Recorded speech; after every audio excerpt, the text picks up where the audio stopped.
régulièrement, faites attention, vous devez faire le ménage, notamment dans le gestionnaire d'objets. Vous voyez, ces trois objets ici sont pour l'instant indépendants. Nous allons faire en sorte qu'ils soient rassemblés en un seul objet. Donc, vous les sélectionnez tous les trois en traçant un rectangle comme ceci et en appuyant simultanément sur les touches Alt plus G, Alt plus G. Et là, si je clique sur le petit plus, ces trois objets sont rassemblés dans un seul. Donc ici, je clique sur neutre et je tape tout simplement, j'allais dire robinet, mais non, tabouret. J'appuie sur Enter. Ensuite, je vais faire en sorte qu'il n'y ait pas non plus trop de scènes ouvertes en même temps. Alors dans le cas de ma capture, je n'ai pas beaucoup de scènes. Il est possible chez vous, il est vraisemblable en tout cas, que vous ayez beaucoup de scènes ouvertes. Et donc ces scènes risquent de ralentir quelque peu votre PC, notamment en surchargeant la mémoire vive. Donc régulièrement, ce que vous pouvez faire, vous fermez les scènes dont vous n'avez plus l'utilité, le besoin. Donc moi je vais faire carrément fichier tout fermé. Donc il va fermer toutes les scènes qui sont ouvertes pour l'instant. Alors voulez-vous enregistrer les modifications au projet? Moi je mets oui, puisque ici nous sommes dans ici le tabouret. Le trait, c'est pas nécessaire, je clique sur non, donc à vous de voir. Et je reprends ma scène de départ en allant dans Fichier, Fichier récent, et là prenez le nom de votre fichier de départ qui chez moi s'intitule Capture 13. Donc c'est la cuisine de départ. Et là, si je reprends la modélisation 3D, nous allons ici incruster ou insérer immédiatement ce tapis de sol, cette espèce de carpette. Donc pour y arriver, eh bien, vous cliquez sur Objet 3D, mais cette fois, vous laissez le doigt appuyé sur le bouton gauche de la souris, vous sélectionnez Plan, vous allez dans Objet, et là, vous allez modifier la largeur de ce tapis. Donc ici, ce sera une valeur de 1,60 m, donc 160, une hauteur de 80 cm, 40 à segment de largeur et 20 à segment de hauteur. Alors si je dézoome, nous voyons que ce plan apparaît là. Nous allons le repositionner correctement en allant dans Coordonnées et en tapant une position X à moins 90, une position Y à 0,5 et enfin une position Z à 75. La carpette étant bien positionnée, je dois à présent la modifier quelque peu. En effet, si je reprends la modélisation 3D, nous apercevons que cette carpette n'est pas rectiligne. Nous allons donc la transformer. D'abord, je vais appuyer sur la touche F2 du clavier pour passer en vue haute, vue dessus. Ensuite, j'appuie sur la touche O du clavier pour bien zoomer. Je dézoome éventuellement un tout petit peu comme ceci. Je vais convertir cet objet en appuyant sur la touche C du clavier. Je passe ici bien en mode sous-objet polygone. Et là, je vais utiliser la fonction pinceau de modification. Donc j'appuie sur la touche M et puis la touche C. Alors là, vous avez ici la brosse, le rayon du pinceau qui est bien trop exagéré. Donc je vais diminuer son rayon à 50 cm. J'appuie sur Enter. Et là, vous positionnez comme ceci, par exemple. Vous voyez, et vous modifiez quelque peu ce tapis, comme ceci. Vous pouvez un petit peu élargir par là, un petit peu par ici. Voilà, quelque chose comme ceci. Peu importe, donc vous avez le choix au niveau de la transformation de ce plan de départ. Je reviens en vue perspective, j'appuie sur la touche F1. Je vais me positionner comme ceci. Ensuite, je vais passer en mode point. Je sélectionne tous les points en appuyant simultanément sur les touches CTRL plus A. Et là, je vais froisser quelque peu ce tapis en faisant un clic droit, en choisissant valeur commune. Donc nous allons modifier en utilisant valeur commune. Et là, nous allons ici aller dans froissement, selon les normales. Donc nous allons froisser cette surface. Et pour l'instant, vous avez 0 cm, mais nous allons taper ici 1 cm. Vous appuyez sur Enter et directement, vous voyez ici que la surface est légèrement froissée. Alors pour la démonstration, si je mets 10 cm, vous voyez ce que ça donne. C'est beaucoup trop exagéré, évidemment. Donc je tape ici bien 1. J'appuie sur Enter. Je repasse en mode polygone, en cliquant ici sur polygone. Je sélectionne tous les polygones, CTRL plus A. Et là, je vais un petit peu égaliser en faisant un clic droit et choisir poncer le maillage. Ici, je tape une valeur de 70%. J'appuie sur Enter.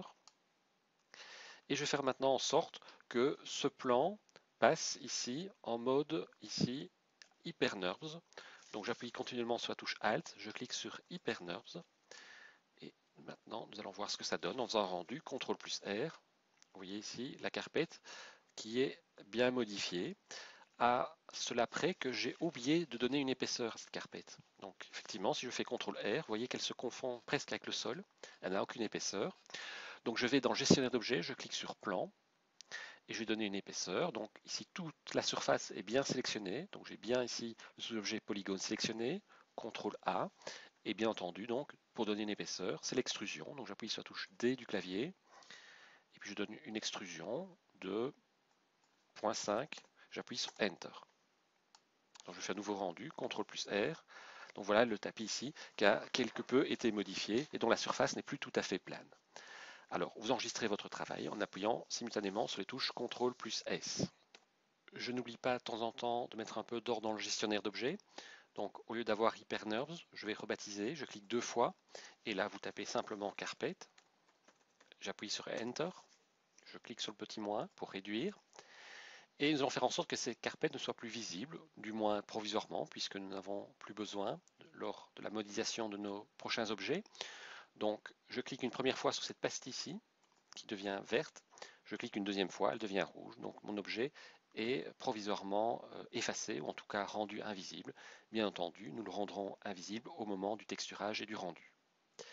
Nous allons maintenant nous occuper d'une autre partie de notre meuble de cuisine, l'évier. Alors cet évier, nous allons d'abord le construire comme étant un cube. Donc je clique ici sur cube.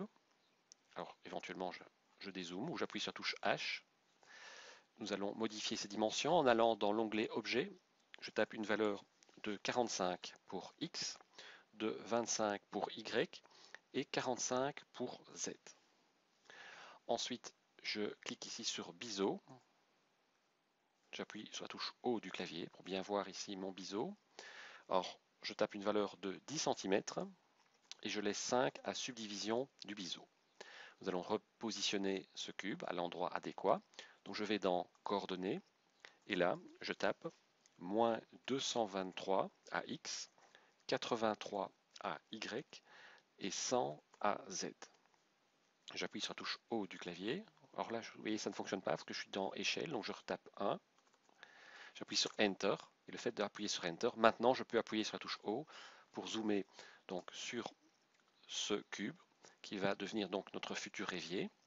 Je vais en vue de côté, j'appuie sur la touche F3, j'appuie de nouveau sur la touche O, je dézoome, je convertis mon objet en appuyant sur la touche C, je passe en mode point, je vais encadrer en appuyant sur la touche 0 du clavier, du pavé numérique, et puis là j'encadre ces lignes-ci, donc pas ici, mais la partie supérieure moins cette ligne-ci, donc comme ceci, et là j'appuie sur la touche Delete du clavier. Je reviens en vue perspective, donc pour voir ici la partie supérieure apparaître. Alors cette partie supérieure, nous allons la recouvrir, provisoirement du moins. Donc ce que nous allons faire, cet évier, je vais le copier, CTRL-C, CTRL-V. Ce cube numéro 2, je vais le rendre provisoirement invisible. Nous en aurons besoin tout à l'heure. Je reclique sur cube 1. Et là, nous allons faire en sorte que, ici, de combler le trou entre ici, cette partie-ci, donc de l'évier. Eh bien, je passe ici en mode arrête.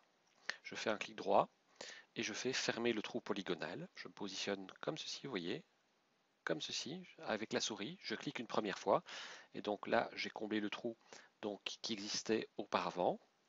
Ensuite, je vais maintenant faire appel à l'option booléenne, mais avant cela, pour plus de facilité, je vais rebaptiser le cube de départ qui en fait concernait les premiers meubles de cuisine. Donc je rebaptise cube en cliquant 2 fois et en tapant meuble cuisine 1. C'est le premier bloc que nous avons fait, donc sur lequel nous travaillons pour l'instant. Et donc je disais, nous allons ici faire appel à l'option booléenne pour fusionner deux objets. Donc vous faites un clic gauche et là vous choisissez booléen. Vous glissez tout d'abord le meuble de cuisine à l'intérieur de booléen comme ceci. Donc la flèche ne va pas vers la gauche, mais la flèche noire va vers le bas. Lorsqu'elle va vers le bas, vous relâchez. Donc meuble cuisine fait partie maintenant de l'objet booléen. Et nous allons également faire appel ici au cube 1 également, mais là je le positionne en dessous de meuble de cuisine, comme ceci avec la flèche qui va vers la gauche. Et là, vous voyez que nous avons un trou qui a été effectivement réalisé, sauf que ce trou, nous voyons à l'intérieur ce qui se passe, donc nous allons le combler. Comment? Eh bien tout simplement en faisant appel ici au cube 2, en ici, désactivant cette petite pastille rouge. Et là, donc, nous avons notre évier donc, qui est bien présent. Alors, je sélectionne bien cube 2 et plus cube 1. Nous allons maintenant aller en mode de nouveau arrête, donc c'est le cas. Vous appuyez simultanément sur les touches U et puis les touches L, donc U et puis L. Vous sélectionnez l'arête qui se trouve ici, donc celle qui fait le tour, le contour donc de cet évier. Je clique une première fois, elle est bien sélectionnée. Là, nous allons faire une extrusion en appuyant sur la touche D du clavier. Alors, une extrusion, en fait, qui n'aura pas de décalage. J'appuie sur la touche 0 du pavé numérique du clavier, et puis j'appuie sur Enter pour confirmer. Mais cette opération nous permet de facilement, ici, convertir cette partie-ci, ou en tout cas l'agrandir, en appuyant sur la touche T du clavier. Vous appuyez sur la touche T, et là, vous voyez, vous agrandissez le contour, comme ceci. Alors, si vous appuyez sur la touche majuscule, normalement, une seule fois, ça fait directement de 100 à 90%, donc vous relâchez tout. Maintenant, vous passez en sous-objet ici, polygone. Vous appuyez de nouveau sur U et sur L. Vous sélectionnez comme ceci le contour. On fait une nouvelle extrusion en appuyant sur la touche D du clavier. Vous positionnez à l'extérieur et vous montez comme ceci. Décalage, ce sera un décalage évidemment beaucoup plus faible, pardon, 0.5. J'appuie sur Enter. Là, c'est peut-être pas assez. Je vais peut-être mettre alors 1 ou moins. Attendez, je vais essayer si je mets moins 0.5. Voilà, c'était moins 0.5 qu'il fallait indiquer. Et donc, nous voyons ici le contour de l'évier. Donc, si je fais un rendu, j'appuie simultanément sur la touche CTRL plus R. Donc, je vois ici un premier résultat, mais qui sera beaucoup plus probant lorsque nous appliquerons, bien entendu, des textures. Alors, dans le gestionnaire d'objets, nous allons rebaptiser Booléen en cliquant 2 fois dessus et en tapant simplement ici évier.